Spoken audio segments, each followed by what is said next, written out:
సరే సరే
राजीव गांधी अमर रहे, राजीव गांधी अमर रहे, जब तक सूरज चांद रहेगा राजीव तेरा नाम रहेगा, जब तक सूरज चांद रहेगा राजीव तेरा नाम रहेगा, राजीव गांधी अमर रहे, जब तक सूरज चांद रहेगा राजीव तेरा नाम रहेगा, राजीव गांधी अमर रहे, राजीव गांधी अमर रहे। సిక్ ఖలిస్తాన్ ఉగ్రవాదుల చేతిలో ఆనాటి ప్రధాని దేశ సమైక్యత సమగ్రతకు పాటుపడుతున్న సందర్భంగా బలి కావటం, మరి ఆ పరిస్థితుల్లో దేశానికి నాయకత్వం వహించడానికి భవిష్యత్తు ప్రధాని ఎవరు అని చెప్పని యావత్ ప్రజానీకం ఎదురు చూస్తున్న తరుణం ఏదైతున్నదో రాజీవ్ గాంధీ గారు భారత ప్రధానిగా బాధ్యత చేపట్టి నవతరానికి యువతకు ప్రాధాన్యత కల్పించి చేయబడే విధానం మరి ఏదైతుందో భారతదేశాన్ని ప్రపంచ దేశాల్లో ఒక శాంతి కాముక దేశంగా నిలబెట్టే విధంగా ఇలా సాంకేతిక విద్యకు ప్రాధాన్యత కల్పించడం, భారతదేశాన్ని ఆధునిక యుగంలో ముందుకు తీసుకెళ్ళడానికి ఏదైతుందో ఆనాడే అడుగులు వేసినటువంటి ఒక మరి ఘనత రాజీవ్ గాంధీ గారికి దక్కుతుందని చెప్పని తప్పదంటూ నేను నిరుద్యోగ యువత ఆధారపడుతున్నటువంటి యొక్క సాంకేతిక పరిజ్ఞానాన్ని కల్పింప చేయడానికి ఆనాడే శామ్ పిట్రోడాను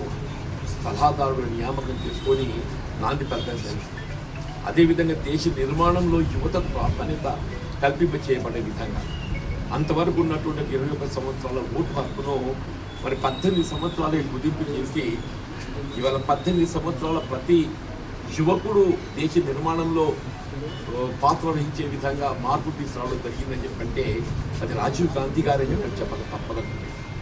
ఇవాళ రాజ్యాంగ నిబంధనలకు కట్టుబడి ఉండే విధంగా ఆనాటి నవభారత రాజ్యాంగ నిర్మాత మరి బాబాసాహెబ్ బిఆర్ అంబేద్కర్ గారు ఇచ్చినటువంటి యొక్క రాజ్యాంగ విలువలను అనుగుణంగా ఏదైతుందో ప్రజాస్వామ్య హక్కులను నిలబెట్టబడే విధంగా వీళ్ళ పార్టీ ఫిరాయింపులను అరికట్ట చేయడానికి కొరకు దేశంలో ఏదైతున్నదో ఈ పార్టీ ఫిరాయింపుల చట్టాన్ని రూపొందించి ఏ పార్టీకి ఎంపికైనటువంటి ఒక అభ్యర్థి చివరికంటూ అదే పార్టీలో కొనసాగబడే విధంగా ఈ పార్టీ ఫిరాయింపుల చట్టాన్ని 85లో మరి రాజీవ్ గాంధీ గారు మరి రూపొందించి దేశంలో ప్రజాస్వామ్య వ్యవస్థను ఏదైతుందో బలోపేతం చేయడానికి చర్యలు చేపట్టడం జరిగింది. అట్లాగే స్థానిక సంస్థలకు ప్రాధాన్యత కల్పించబడే విధంగా అటు గ్రామీణ ప్రాంతమే కానీ ఇటు పట్టణ ప్రాంతమే కానీ కేవలం ఎన్నికలు నిర్వహిస్తే సరిపోదు, ఎన్నికల నిర్వహణతో పాటుగా నిధులు కూడా సమకూర్చబడాలనేటువంటి ఒక ఆలోచనతో ఏదైతుందో ప్రత్యక్షంగా ఢిల్లీ నుండి గల్లీకి నిధులు సమకూర్చబడే విధంగా ఏదైతున్నదో మరి చట్టంలో మార్పులు తీసుకొచ్చి ఇవాళ మనకు కేంద్రం నుండి లభించేటువంటి గ్రాంట్స్కు అన్నింటి రూపకల్పన చేసింది రాజీవ్ గాంధీ గారిని చెప్పాలి. అదేవిధంగా బలహీన వర్గాలకు ఏదైతున్నదో స్థానిక సంస్థల్లో ఇవాళ వారికి 33% ఆనాడు రిజర్వేషన్ సౌకర్యం కల్పించబడే విధంగా మహిళలకు ఏదైతుందో ప్రాధాన్యత పెంపొందింపు చేయబడే విధంగా కూడా మరి చట్టంలో మార్పు చేసినటువంటి అంతా కూడా రాజీవ్ గాంధీ గారికి తప్పుతుందని చెప్పడం తప్పదు. అటువంటి ఒక మహాత్ముడు ఏదైతుందో వీళ్ళ కేవలం ప్రపంచ శాంతిని కోరటంలో భాగంగా వీళ్ళ శ్రీలంక మన పొరుగు దేశంలో శాంతి నెలకొల్పాలనే ఒక తపనతోని మరి వారు తీసుకునే చర్యలతో వాళ్ళ ఏ విధంగానైతే ఖలిస్తాన్ ఉగ్రవాదులు మన ఆడు ఇందిరాగాంధీ గారి బలి తీసుకోవడం జరిగిందో, అదేవిధంగా వీళ్ళ శ్రీలంక ఉగ్రవాదం ఏదైతుందో రాజీవ్ గాంధీ గారిని బలి తీసుకోవడం జరిగింది. మరి దేశ స్వాతంత్రం కొరకు ఇందులో మహానుభావులు ప్రాణాలు త్యాగం చేస్తున్నారు. కానీ దేశ స్వాతంత్రానంతరం ఏదైతుందో ఈ ప్రజాస్వామ్యత భారతదేశంలో ఈ దేశ సమగ్రత కొరకు సమైక్యత కొరకు మరి ప్రాణాలు అర్పించినటువంటి ఒక త్యాగమూర్తులు కేవలం ఇందిరాగాంధీ, రాజీవ్ గాంధీ గారు. అటువంటి త్యాగమూర్తులు మనకు ఆదర్శం కావటం ప్రతి కాంగ్రెస్ కార్యకర్త గర్వపడాలని చెప్పి అంటున్నారు. వీళ్ళ ఇందిరాగాంధీ, రాజీవ్ గాంధీ గారి యొక్క ఆశయాలను మరి కార్యరూపం దాల్పి చేయడమే మనంతో బాధ్యత భావించాలని చెప్పని నేను మనవి చేస్తూ, వాళ్ళ మన జిల్లా కాంగ్రెస్ అధ్యక్షులు అడ్డూరి లక్ష్మణ్ కుమార్ గారు ఏదైతుందో ముఖ్యంగా ఎస్సీ, ఎస్టీ, మైనార్టీ వెల్ఫేర్, వికలాంగ శాఖకు మరి వారు వెల్ఫేర్ డిపార్ట్మెంట్కు ముందుకు తీసుకువెళ్ళే విధంగా తెలంగాణ రాష్ట్ర ప్రభుత్వం గౌరవ ముఖ్యమంత్రి రేవంత్ రెడ్డి గారు వారి బాధ్యతలు అప్పగించడం, వారి జిల్లాని ఏదైతుందో ముఖ్యంగా ఈ సంక్షేమ కార్యక్రమం అమల్లో అగ్రస్థానంలో నిలిపే విధంగా వారు తీసుకుంటున్న చర్యలు మరి అందరం కూడా అమలుకి ఏదైతుందో కార్యదీక్షం కావాలని చెప్పని కోరుతూ ఈ అవకాశం కల్పించినటువంటి అందరికీ నేను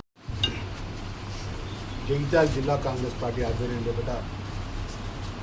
భారతదేశం కోసం ప్రాణాలు అపాయం ఉన్నా లెక్క చేయకుండా భారత యొక్క దేశ సమగ్రతకు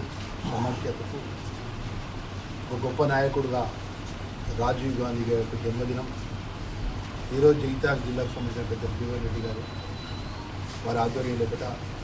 జగిత్యాల జిల్లాకు సంబంధించిన కాంగ్రెస్ పార్టీ కుటుంబ సభ్యులందరం ఘనంగా వారు నివాళులు అర్పించుకుంటూ వారి దేశం కోసం చేసిన సేవలు మరవలేని పెద్దలు ఇప్పుడే చెప్పడం జరిగింది. మరి ఈరోజు రాజీవ్ గాంధీ గారు ప్రపంచ దేశాల్లో భారతదేశం కూడా అగ్రగామిగా ఉండాలి. ఏదైతే ఈ కంప్యూటర్ యుగం, సాఫ్ట్వేర్ యుగం గొప్పగా భారతదేశంలో ప్రపంచ దేశాల్లో ధీటుగా ఈరోజు రాణిస్తుందంటే ఆ రోజు రాజీవ్ గాంధీ గారు ప్రధానమంత్రిగా ఉన్నప్పుడు గొప్ప ఆలోచనతో ఆ ఒక కంప్యూటర్ యొక్క వ్యవస్థ సంస్కరణ చేయడం జరిగింది. అంటే సాఫ్ట్వేర్ యొక్క వ్యవస్థను అప్పుడే ఆయన గుర్తించారు. రాబోయే రోజుల్లోపట భారతదేశం కూడా ప్రపంచ దేశాల్లో ధీటుగా ఉండాలి. అదేవిధంగా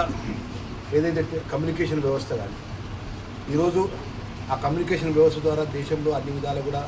భారతదేశం అగ్రగామిగా ఉన్నది. మరి ఈరోజు గ్రామీణ ప్రాంతం ఉన్నటువంటి స్థానిక ప్రజలతో ఎన్నుకోబడ్డ సర్పంచులకు పూర్తిగా అధికారాలు ఉండాలి. కేంద్రం ద్వారా వచ్చే నిధులు నేరుగా గ్రామ పంచాయతీ అంటే ఢిల్లీ నుంచి గల్లీ వరకు అంటే గ్రామ పంచాయతీ వరకు భారతదేశ కేంద్ర ప్రభుత్వం నుంచి గ్రామ పంచాయతీ వరకు నిధులు నేరుగా వెళ్ళాలని చెప్పేసి ఆ రోజు చట్టాన్ని చేసి నేరుగా సర్పంచ్ గారికి పూర్తి అధికారులు ఇచ్చి గ్రామ పంచాయతీ సర్పంచ్కి అధికారులు ఇచ్చి స్థానిక ఎన్నికల ప్రజలతో ఎన్నుకోబడ్డ ప్రజాప్రతినిధులు కూడా పూర్తి అధికారులు ఇచ్చినటువంటి గొప్ప నాయకుడు రాజీవ్ గాంధీ గారు. అదేవిధంగా 18 సంవత్సరాలు ప్రజాస్వామ్యం డాక్టర్ బిఆర్ అంబేద్కర్ రాజ్యాంగ నిర్మాత ఓటు హక్కు అనేది ప్రపంచంలో భారతదేశంలో గొప్ప ప్రజాస్వామ్య దేశం. మరి ఓటు హక్కు కూడా 18 సంవత్సరాలకే యువతకు ఉండాలని చెప్పేసి మరి ఆలోచన చేసినటువంటి రాజీవ్ గాంధీ గారు ఈరోజు వారు మన మధ్య లేకపోయినా కూడా శ్రీమతి ఇందిరాగాంధీ గారు, రాజీవ్ గాంధీ గారు ఈరోజు వారు చేసినటువంటి సేవలు భారతదేశానికి మరవలేని. ఈరోజు పండిత్ జవహర్లాల్ నెహ్రూ గారు ఆ రోజు ఏదైతే భారీ నీటి ధర ప్రాజెక్టులన్నీ కూడా భారతదేశంలో ప్రజలకు రైతాంగానికి దేవాలయాలు కానీ చెప్పి ఆ రోజు గొప్ప గొప్ప ప్రాజెక్టు నాగార్జున సాగర్ కానీ, శ్రీశైలం కానీ, శ్రీరామ్ సాగర్ ప్రాజెక్టు కానీ అంత గొప్పగా ఆలోచన చేస్తున్న నాయకత్వం వారి యొక్క వంశపరంగా శ్రీమతి ఇందిరాగాంధీ గారు గరీబ్ హఠావో అని ఈరోజు రాజీవ్ గాంధీ గారి యువతకు ఆదర్శంగా కంప్యూటర్ వ్యవస్థ ఆధునికమైన ప్రపంచం ధీటుగా భారతదేశం ఉండే విధంగా మన ఇంత గొప్పగా పెడుతున్నటువంటి ఈ అఖిల భారత కాంగ్రెస్ పార్టీ అన్ని వర్గాలకు అండగా ఉండే విధంగా ఆ రాజీవ్ గాంధీ గారి సేవలు మరవలేని అని మనస్ఫూర్తిగా గుర్తుకు తెచ్చుకుంటూ మరొక్కసారి జగిత్యాల జిల్లా కాంగ్రెస్ పార్టీ తరఫున కాంగ్రెస్ పార్టీ యువన కాంగ్రెస్ మరియు అనుబంధ మహిళా కాంగ్రెస్ అందరి పక్షాన మా కార్యకర్తల పక్షాన మరొక్కసారి ఘనంగా నివాళులు.